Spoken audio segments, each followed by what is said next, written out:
Hope didn't like being home without her parents. All of her friends did, and they all had shared wild tales of what exactly they had done when their parents were gone. They all seemed to get a sense of satisfaction at disobeying their parents. Hope didn't have a rebellious streak. It wasn't that she was a goody two-shoes. It was just that her parents had always been reasonable with her, and in turn, she complied with their wishes. On this particular night, Hope's parents had gone out for dinner and a movie, and probably wouldn't be back until very late at night. Hope flopped down on the couch and picked up her book. It was a novel by Stephen King. Before long, she was beginning to grow a little nervous. Her eyes flitted around the room. Seeing she was still alone, she relaxed a little before noticing the open door that led into the kitchen. The light in the room was out, and the darkness was unsettling. Hope couldn't shake the feeling that something inside the kitchen was watching her, perhaps leering with a sinister grin. Hope tried to continue reading her book, but kept getting distracted. At last, she finally got up and ran towards the kitchen door. She slammed it shut and drew back in one quick movement, as if expecting a hand to snake out of the blackness and grab her wrist. Needless to say, this did not happen. She let out a sigh of relief and even laughed at herself a little before going back to the warm comfort of the couch. Instead of retrieving her book, Hope simply grabbed the remote and flicked on the television. She reached over and turned off the lamp on the nearby nightstand before adjusting herself on the couch, curling into a cozy position. The television was displaying a rerun of the newest Criminal Minds.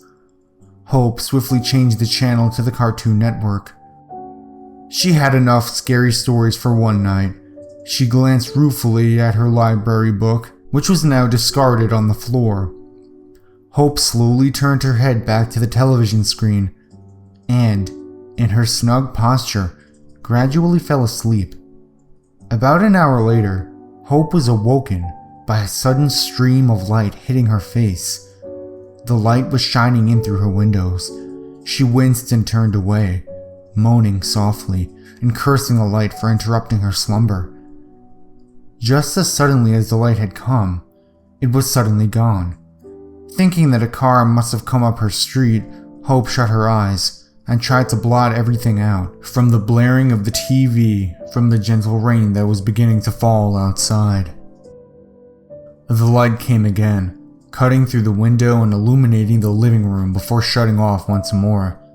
It seemed to be coming in short and long bursts. Hope blinked sleep from her eyes before sitting up. Why are there lights coming from outside at this time of night? She wondered to herself, and why are they coming in quick bursts like that? She eventually realized that one of her neighbors must have a faulty garage light. Thinking well of herself for having solved such a mystery, Hope turned to the television and, grabbing the remote, turned the volume up a few notches. Then something very peculiar happened. The television shut off. The power had gone out. Power outages themselves were not uncommon where Hope lived, and it really did not surprise her. What did surprise her was how the light outside kept flicking on and off. Hope realized that the light that was flashing outside could not be a garage light now that the power was out. Fear welled up inside of her, and her heart began to beat faster. What if someone's trying to lure me outside, she thought. I might be being stalked by a madman. She realized that she was trembling all over, and she grabbed a blanket from the far end of the couch.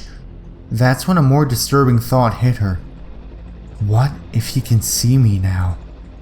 Hope looked at the window, and a feeling of unease crept over her. She definitely had the distinct feeling that she was being watched.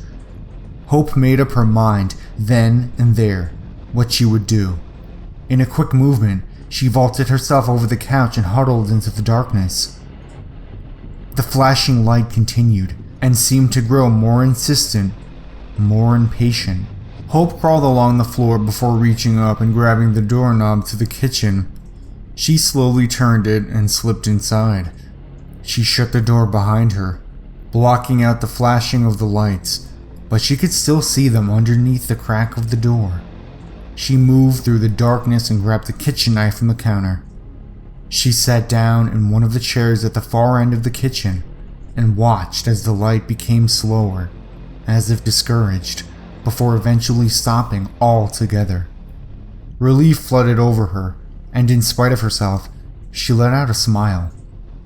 An hour later, Hope's parents came home. They opened the front door and were greeted with silence. They called out Hope's name and got no response. When they went into the kitchen, a ghastly sight awaited them. Hope sat in one of the chairs at the far end. A horrible expression of shock was evident on her face, and her throat had been torn into by a vicious blade. Hope's own kitchen knife lay useless on the floor beside the chair. The police came immediately after Hope's parents called and began searching the grounds around the house at once. They were very surprised to find a young teenage girl close to a ditch across the street from their house. There were multiple stab wounds all over her body, and it was quite obvious she had been murdered in the same manner as Hope. Clutched in the girl's hand was a small flashlight. She had been trying to signal for help, and trying to warn whoever was inside Hope's house.